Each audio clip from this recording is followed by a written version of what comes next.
now is Republican Senator Tim Scott of South Carolina. Senator Scott, welcome back to Meet the Press, sir. Thank you, Chuck. Welcome back from the South. Yeah, it's always good to be there. Hey, I'm from Miami, though. We're so far south, we're north, as the joke goes. You called for Roy Moore to move on. A couple of weeks ago, you said you're not quite sure what you want to see the White House do. I had a spokesperson for the White House come on this show and essentially say, you know what, there is no Senate seat that is worth electing somebody accused of child molestation. But now the president has turned and he's all in for Roy Moore. Are you comfortable that the leader of your party is all in for Roy Moore? Well, there are a number of people in my party that are not, including myself and many Republican senators. The NRSC has not re-engaged in that race. So the fact of the matter is our party is big enough to have disagreements from the top to where we are, and we'll continue to work for ways to move this country forward by looking at the issues and the policies that will improve the quality of life of the average American. But within the party, there's going to be disagreements, and obviously we're seeing one right now. All right.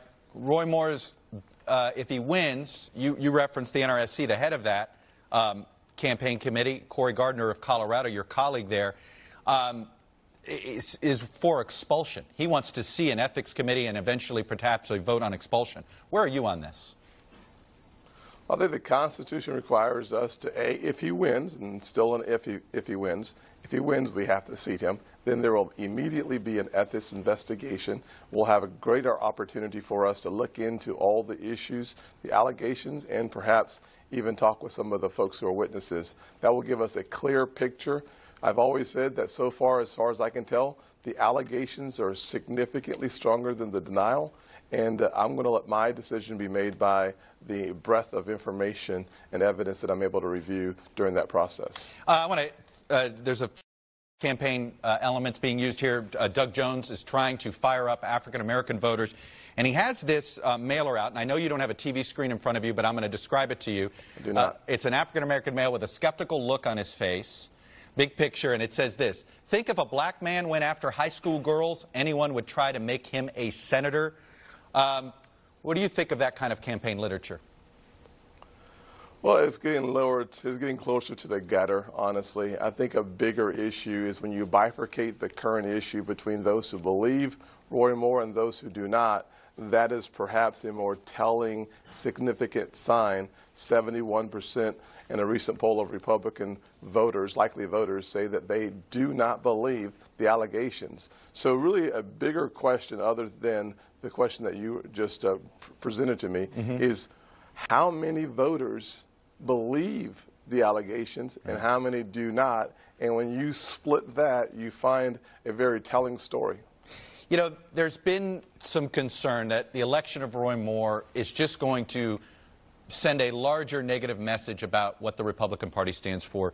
You have been somebody as a leader in the party to try to talk about inclusion. I wonder if comments like this that Roy Moore said when he was revering the age of slavery, when he said, I think it was a great time in America at the time when families were united, even though we had slavery, they cared for one another, people were strong in their families.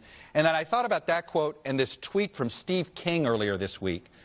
And he says this: diversity is not our strength. And then he quotes Hungarian Prime Minister Viktor Orban, quote, mixing cultures will not lead to a higher quality of life, but a lower one. This stuff inside your party. Look, Senator Scott, I know you don't want to associate yourself with that, but it's associated with the Republican Party. What do you do about this?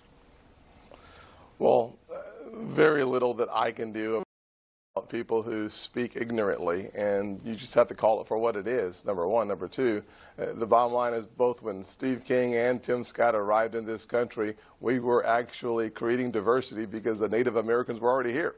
So that is just a ridiculous statement. Roy Moore's, listen, I wasn't supporting Roy Moore before the allegations. The allegations reinforced why I wasn't there. The good news is, thank God for leaders like John Ratcliffe, Trey Gowdy, Mia Love, a diverse group of young thinkers who will take our country and our party in a better direction. I want to ask you